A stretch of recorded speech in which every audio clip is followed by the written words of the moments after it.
And the salespeople are going, things have changed very, very quickly until the day you had to make those cuts. They're making these cold calls and like the tone had changed completely of like, so quickly.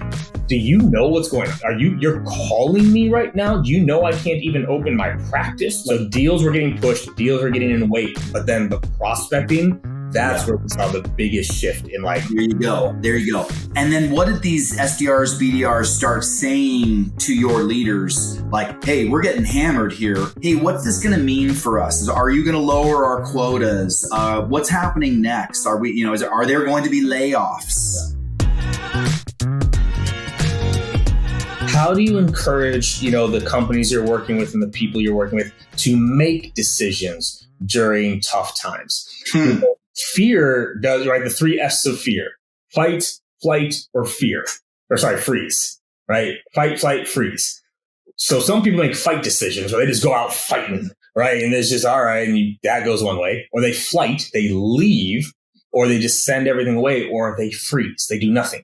So how do you encourage them to make decisions during tough times? Because eventually you got to make a decision. How do you walk them through that? Well, let me paint a picture then for you to help you think about how I think about this. And I'll tell you my story after you tell yours. It was March 2020 when the shit started hitting the fan. You knew things were difficult at Patient Pop KD in March of 2020, probably even in February 2020, it started kicking in, right? How long did it take before y'all actually got rid of 65% of your team? How long did it take? Like from when you were like, should we do something? And the salespeople are going, things have changed very, very quickly until the day you had to make those cuts. How long did that take? Well, we'll air some things out here because it took 14 days. We went fully remote March 15th. Yep. April 1st is when the riff occurred. And we actually hadn't seen much of a slowdown yet. The slowdown for us actually happened more in April and May. This was a preemptive decision that got made. But at that moment, it went from, hey, we see where things are going about March 15th, March 18th. The decision was made going into April 1st. Yeah. And what were the salespeople saying March 1st, March 10th, March 20th? They didn't know what was coming, but they felt some ripple effects. What were the salespeople saying to you during that period of time and to your managers? We're getting way more push off on deals. More people are just kind of saying, no, we want to wait it out. We're getting more and more people on the phone saying, hey, like, no. Actually, funny enough, again, I'll share this too. I made a post about this, and it's the only time in my career that I've had a leader ask me to take a post down.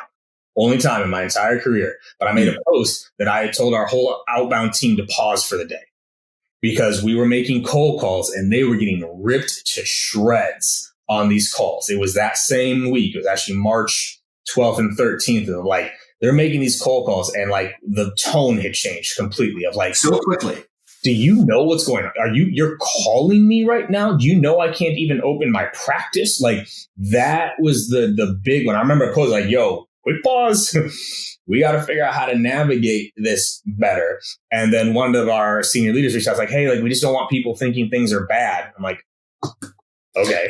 That was the big one. It was like, so deals were getting pushed, deals were getting in wait, but then the prospecting, that's where we saw the biggest shift in like. There you go. And then what did these SDRs, BDRs start saying to your leaders? Like, hey, we're getting hammered here.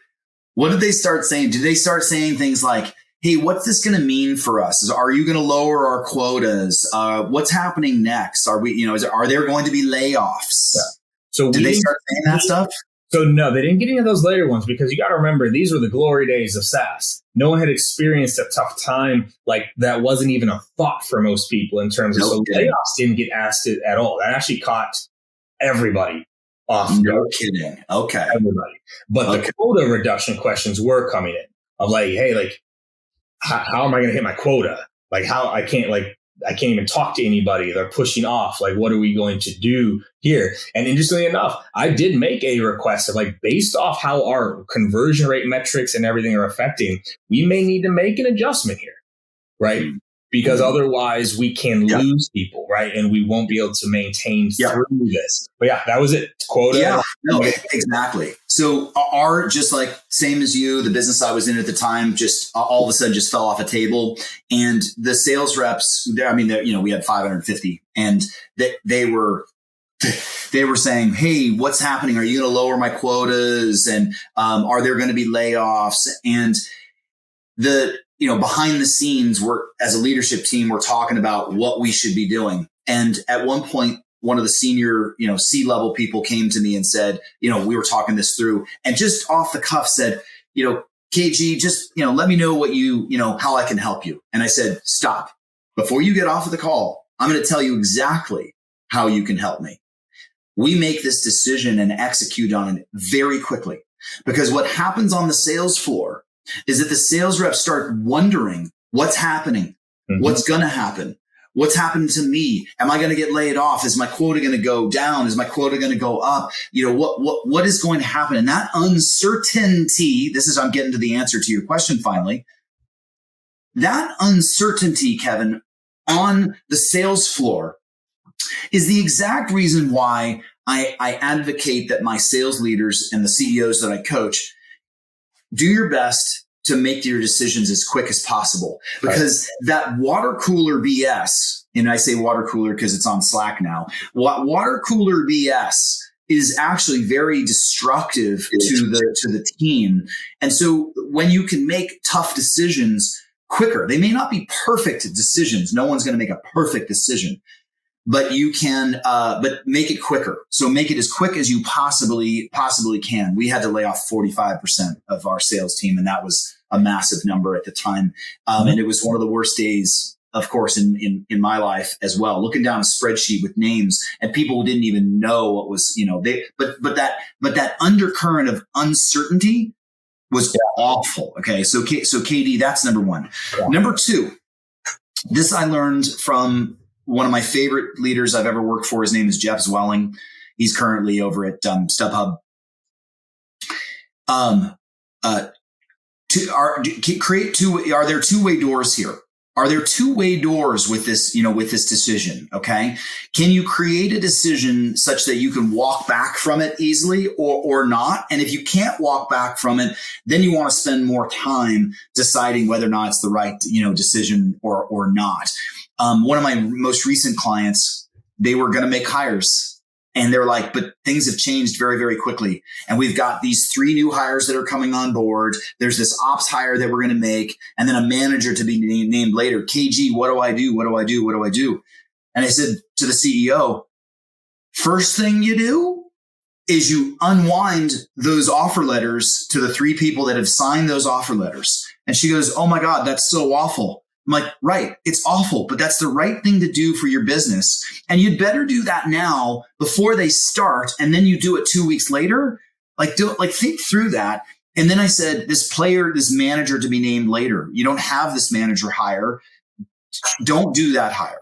What about this operations hire? It doesn't generate revenue. Right. But think 6 to 12 months down the line. Is your business going to be better or worse by having this operations hire make things more efficient with the resources that you have left over after getting rid of some of these people and seeing some of the, the attrition there? And so the decision making, make your decisions as quickly as possible.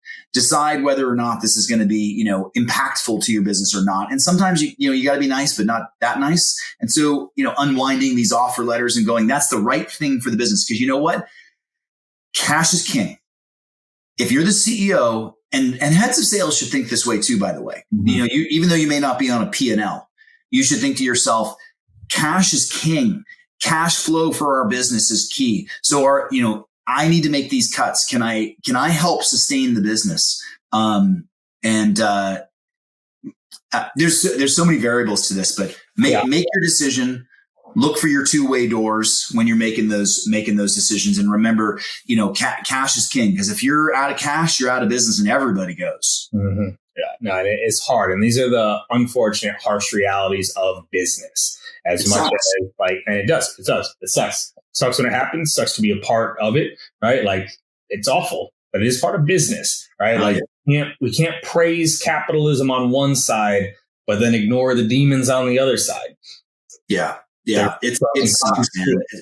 This CEO had to call her sales manager, who was on vacation in Hawaii, to tell him to tell the 3 people where he had made offers that the offer is now null and void. Yeah. It is what it is. It sucks. Yeah. The only difference I would make there is I would make those calls. I wouldn't put that on my people. I would make that call. Like if I'm making that decision, I'm going to make those calls.